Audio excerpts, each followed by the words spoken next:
Great is the Lord and greatly to be praised. We bless the name of the Lord for such an awesome opportunity to share together once again this moment the Word of God. In Ephesians chapter 5 verse 15, the scripture tells us that we should live worthily, we should live accurately, we should live wisely in this present world, in these days of evil and wickedness all around us. If we are going to live worthy, we must understand what walking worthy or what walking worthily is all about, so that we might engage our hearts appropriately and accurately to the bidding of God that God is bringing our way. You see, walking worthy is not about living to please worthy people. When we talk about living worthy, when we talk about living godly, it is not about living to please anybody.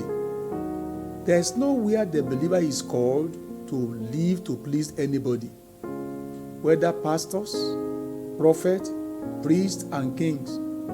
In some climes, as long as one is in the good book of the leader of the church, leader of the denomination, as long as one aligns to the teaching of somebody, then it means to that individual fellow that he or she is living worthy. Beloved, living to please men who carry a measure of worth in our lives or around us is out of discourse when the Bible commands us, when we talk of what the Bible says about living worthy. There are people who live to align to the doctrines of their church, the doctrine of their denomination, and possibly the pastors, but they do change when they are away from such environment. Beloved, the believer is not called to be men pleasers. What works to curry favor in the sight of men may be abomination before God. In fact, in Jude verse 16, the believer is warned not to be a part of people who have men's persons in administration because of advantage. There are people who do what people want them to do, such that they may curry favor from them. That is not what it means to live worthy. If you as a believer, all that you are doing is to get some advantage before somebody, you are not living worthy. Living to please men, living to have men's advantage is not living worthy as far as the gospel is concerned. Furthermore, walking worthy is not about the pursuit of a worthy cause. While it is good in life to pursue some worthy causes, but walking worthy, biblically speaking, is not about the pursuit of a worthy cause. For example, in Acts chapter 10, we are told about a man called Cornelius, who was in pursuit of some worthy causes. He was a prayerful man. He gave alms. He engaged in some benevolence in his neighborhood. And like Nicodemus, he prayed, he fasted, was giving alms, but was not living worthily as far as the gospel is concerned until he became saved and lived by the spirit of the gospel. He was not walking as becoming saint. A nice man may not be a right man, and a man is not right until he lives righteously. That a man is a philanthropist, an advocate of human rights, that does not make him to be living worthy as far as the scripture is concerned, while all those things are good and are commendable. Beloved, walking worthy is not living by or doing what works. There are things that works. There are principles that works, but that does not amount to walking worthy before the Lord. Doing what works with men and among men may not be pleasing to God. Good moral works among men, but walking worthy goes beyond just morality. What walking worthy, what does it really imply? Walking worthy is walking by the Spirit. Walking worthy is walking by the Spirit. In Galatians chapter 5, verse 16 to 18, the scripture says, "This I say then, walk in the Spirit, and you shall not fulfill the lust or the desire of the flesh.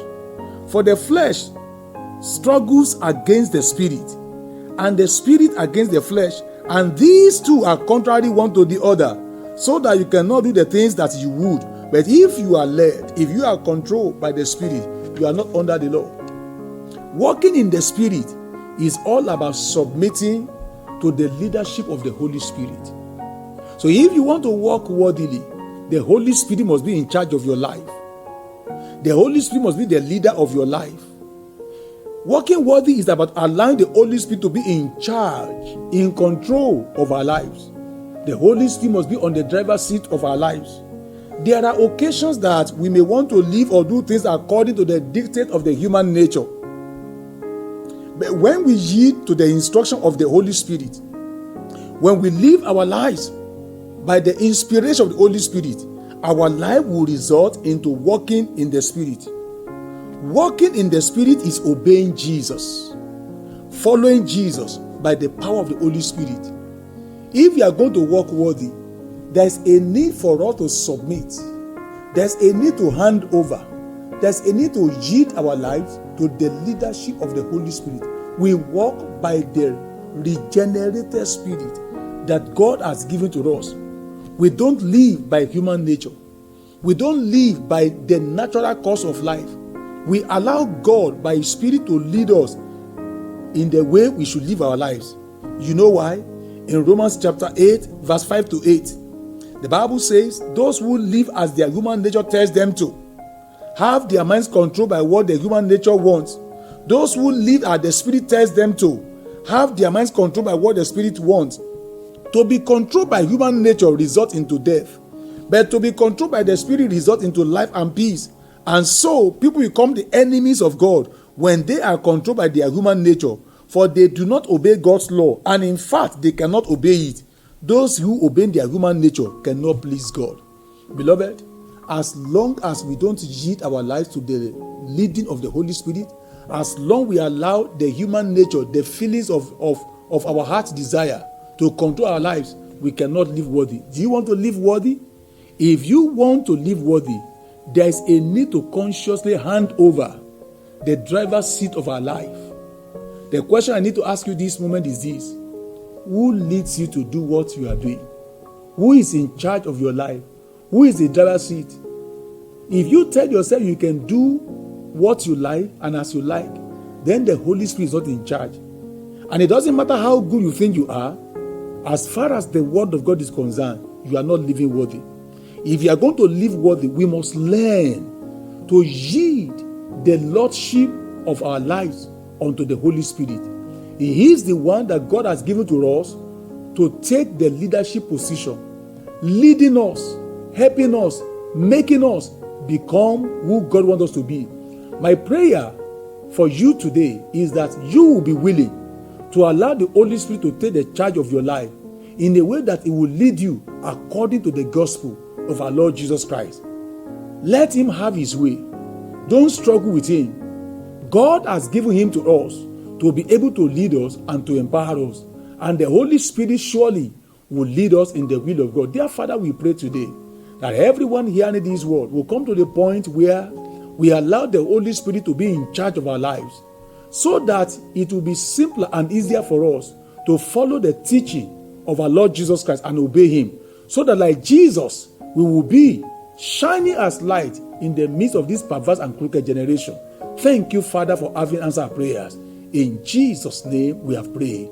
Amen.